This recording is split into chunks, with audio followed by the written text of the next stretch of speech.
Cameroonian, my dear compatriot ladies and gentlemen, a few days ago, I gave the illegitimate regime a 48 hours deadline to proceed with the immediate release of all political prisoners and arbitrary detainees.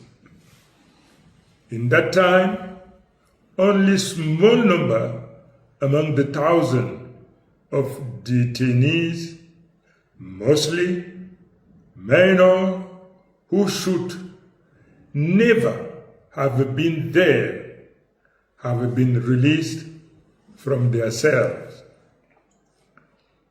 I take note of that.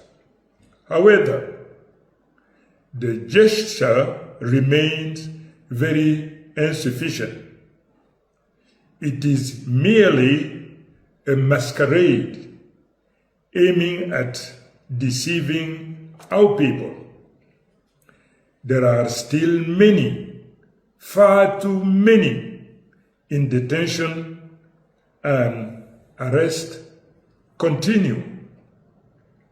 The regime has chosen to disregard this appeal, just as it has disregarded your votes, your voices, and even your life. Since then, I have remained silent. I have listened. I have observed. It is therefore my duty today to break this silence. I address you with seriousness, solemnity, and respect. On October 12, 2025, you spoke. You made your choice. And for daring to defend that choice, some Cameroonians have fallen under the bullet of a desperate regime. They fell in the streets of our city, hunted down, beaten, and tortured. They fell so that the truth may live. They were minor, young adult, father, and brave mother. They were Cameroonian. They are today our martyrs. In their memory, in homage to their sacrifice, and in fidelity to our common oath, in my capacity as a president-elect, I decided that Friday, November 21, 2025, as a National Day of Mourning.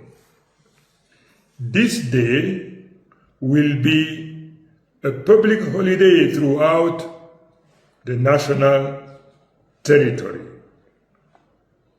No businesses, no office, no administrative services should operate.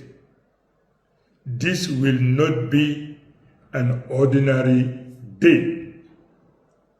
It will be a day of silence, remembrance, and reflection. I invite you to observe a minute of silence exactly at noon, 12 p.m. throughout the national territory and in the diaspora. United in grief, but standing in dignity. I call upon believers of all faiths to gather in their place of worship, to pray, to entrust to God the souls of our loved one, to sanctify the memory of the righteous struggle. This coming Friday, November 21, will not only be a tribute, it will be an act of resistance, a collective offering in memory of those who have fallen.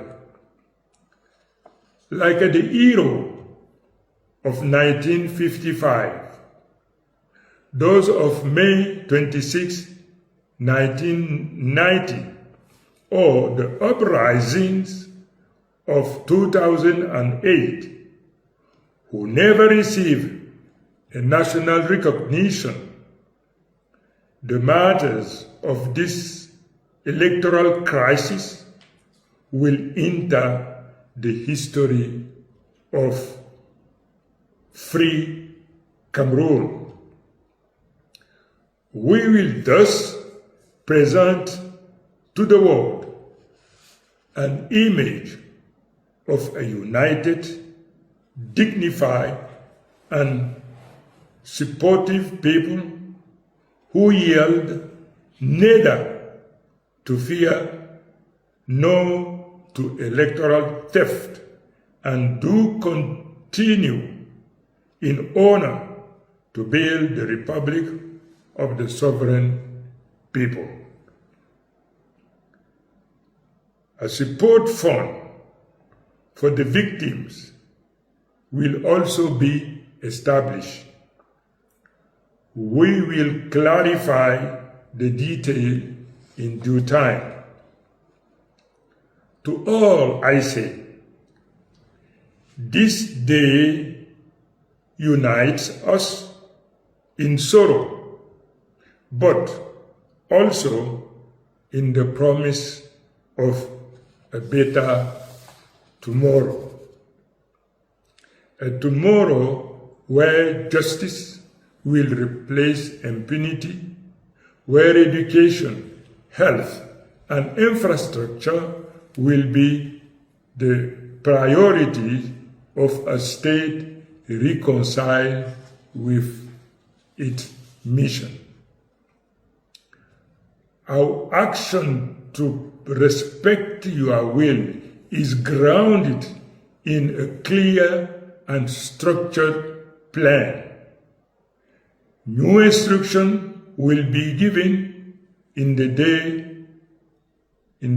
to come, aligning with our strategy of active and passive resistance. I state this firmly: I will not betray.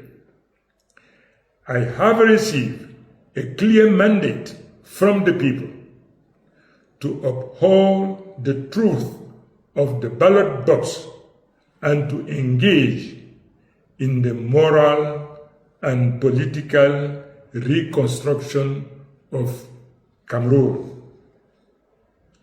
I decided to dedicate the rest of my life to fulfill this oath of loyalty to the Cameroonian people.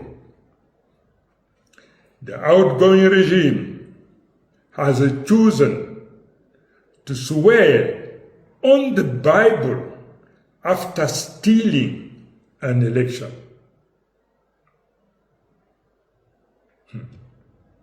This perjury seals its own end. It is not our role to save it.